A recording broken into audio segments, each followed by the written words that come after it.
안녕하세요. 오늘 여러분과 함께 나눌 이야기는 의왕석수교회 정윤석 목사님의 설교입니다. 사도행전 13장을 보면 같은 복음 앞에서 사람들이 참 다르게 반응하잖아요. 왜 그럴까? 그 핵심을 좀 깊이 들여다보려고 합니다. 네, 아주 흥미로운 주제죠. 그 설교에서는 크게 세 부류의 사람들을 이야기합니다. 복음에 순종하고 돕는 사람들, 또 적극적으로 방해하는 사람들, 그리고 실패했지만 다시 회복되는 사람들. 이게 그냥 성경 속 옛날 이야기가 아니라 어쩌면 바로 오늘 당신의 이야기일 수도 있다는 거죠. 맞아요. 그래서 단순하게 정보를 나열하기보다는 각 유형의 사람들이 왜 그런 선택을 했는지, 그 결과가 우리에게 뭘 말해주는지 좀 같이 파헤쳐보는 시간이 되면 좋겠습니다. 자, 그럼 첫 번째 유형부터 시작할까요? 순종하며 돕는 사람들, 그 안디옥 교회 이야기네요. 네, 맞습니다. 안디옥 교회에는 바나바나 사울, 그러니까 나중에 바울이 된 인물 외에도 사실 이름이 잘 알려지지 않은 다양한 사람들이 있었어요. 근데 여기서 정말 중요한 건 성령께서 바나바와 사울을 따로 세워서 보내라 하셨을 때 교회가 즉각적으로 순종했다는 점이에요. 아, 근데 잠깐만요. 그게 말이 쉽지 당시 안디옥 교회가 그렇게 큰 공동체는 아니었을 텐데요. 가장 중요한 지도자 두 명을 그냥 보낸다. 어디로 가는지, 언제 올지도 모르는데. 이건 뭐랄까, 현실적으로는 엄청난 손해 아닌가요? 바로 그겁니다. 그러니까 그들의 순종이 그냥 가볍거나 쉬운 결정이 아니었다는 거죠. 공동체의 어떤 안정이나 미래 계획보다도 하나님의 명령을 더 앞에 둔 거예요.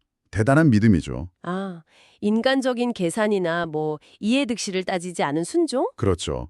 그래서 바울이라는 위대한 사도가 탄생할 수 있었던 배경에는 이렇게 보이지 않는 곳에서 기도하고 순종했던 이름 없는 사람들의 헌신이 있었다는 겁니다. 아, 그러네요. 우리가 흔히 영웅서사에만 집중하는데 그 뒤에 숨겨진 조력자들의 역할이 정말 크군요.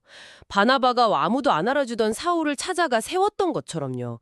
이게 다 연결되는 거네요. 네. 하나님의 역사는 그런 식으로 이루어지는 경우가 많습니다. 로마서 16장에도 이름 모를 동역자들이 쭉 나오잖아요. 자, 그럼 여기서 질문하게 되네요. 당신은 하나님의 부르심 앞에서 계산보다는 순종을 먼저 하고 있나요? 네, 한번 돌아볼 필요가 있죠. 자, 그럼 두 번째 유형으로 넘어가 볼까요? 정반대의 모습입니다.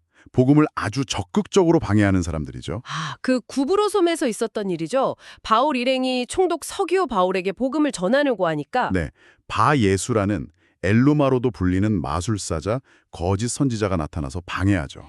이 인물이 참 흥미로운 게 겉으로는 유대인, 그러니까 하나님을 믿는다고 하는 사람이었다는 거잖아요. 맞아요. 예수님을 십자가에 못 박았던 바리새인이나 종교 지도자들도 다 하나님을 믿는다고 했었죠. 아, 겉모습은 신앙인인데 실제로는 자기 이익이나 기득권 때문에 진리를 막아서는 거예요. 듣고 보니 좀 섬뜩하네요. 혹시 나도 모르게 내 안에도 그런 모습이 있을 수 있겠다는 그런 생각이 드는데요. 네, 충분히 그럴 수 있습니다. 그래서 설교에서도 그 점을 강조하는 거고요. 이 바예수는 그냥 한 시대의 악당이 아니라 어느 시대에나 존재하는 자기 욕심 때문에 복음을 왜곡하고 가로막는 세력의 상징인 거죠.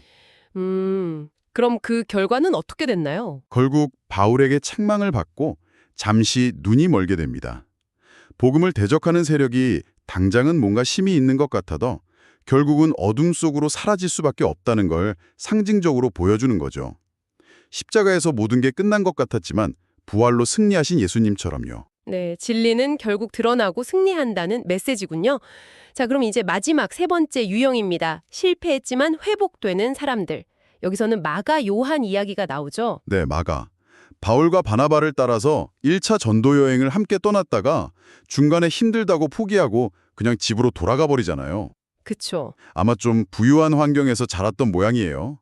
그 고생스러운 여정에 너무 힘들었던 거죠. 근데 이게 그냥 개인적인 실패로 끝난 게 아니라 나중에 바울하고 바나바가 이 문제로 엄청나게 다투고 결국 갈라서게 되는 원인이 되기도 하거든요. 와, 정말 큰 실패였네요. 본인도 엄청난 좌절감에 시달렸을 것 같고 주변에도 큰 영향을 미쳤고요. 네, 뭐랄까 실패자라는 낙인이 그냥 찍혀버린 거죠. 여기서 이야기가 끝났으면 정말 안타까웠을 텐데 그런데 반전이 있죠? 그렇습니다. 여기서 베드로가 등장해요. 참 의미심장하죠. 베드로 자신도 예수님을 3번이나 부인했던 정말 뼈아픈 실패의 경험이 있잖아요. 맞아요. 그래서 그랬는지 이 실패한 청년 마가를 베드로가 그냥 품어줍니다.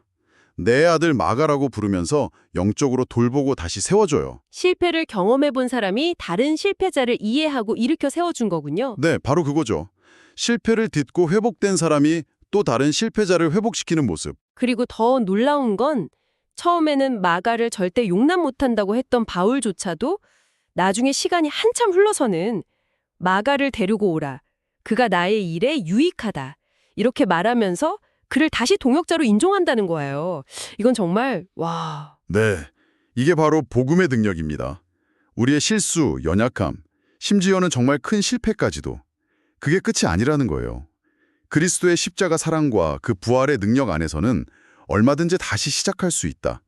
새로운 기회가 주어진다는 것. 이게 정말 강력한 희망의 메시지죠. 실패가 나를 규정하는 것이 아니라 은혜 안에서 새롭게 될 수 있다는 거군요. 맞습니다. 오늘 정윤성 목사님의 설교를 통해서 복음 앞에 선 세 부류의 사람들, 순종하는 이들, 방해하는 이들, 그리고 실패했지만 회복되는 이들의 모습을 살펴봤습니다. 다 다른 모습 같지만 결국은 복음 앞에서 우리가 어떻게 반응하느냐, 어떤 선택을 하느냐에 대한 이야기네요. 네, 그렇습니다. 그런데 여기서 가장 중요한 핵심은 이 모든 이야기의 중심에 그리고 이 모든 변화의 가능성 안에 예수 그리스도가 계시다는 점입니다. 그분의 완전한 순종이 있었기에 우리가 순종을 배울 수 있는 거고요. 그분의 부활의 능력이 있기에 방해 세력을 이겨낼 힘을 얻는 거고 또 그분의 십자가 사랑이 우리의 실패를 덮고 다시 일어설 용기를 주는 거죠. 결국 내 힘이나 의지가 아니라 나를 붙드시는 그리스도의 은혜가 전부라는 말씀이시네요. 그게 마음에 깊이 남습니다. 네. 그래서 오늘 이 이야기를 들으신 당신께 마지막으로 이런 질문을 드리고 싶습니다. 당신의 삶에서 만나는 여러 도전과 관계 속에서 당신은 주로 어떤 모습으로 반응하고 계신가요? 순종인가요? 아니면 혹시 방해자의 모습은 없나요? 또 혹시 과거의 실패 때문에 여전히 그 자리에 주저앉아 있지는 않으신가요?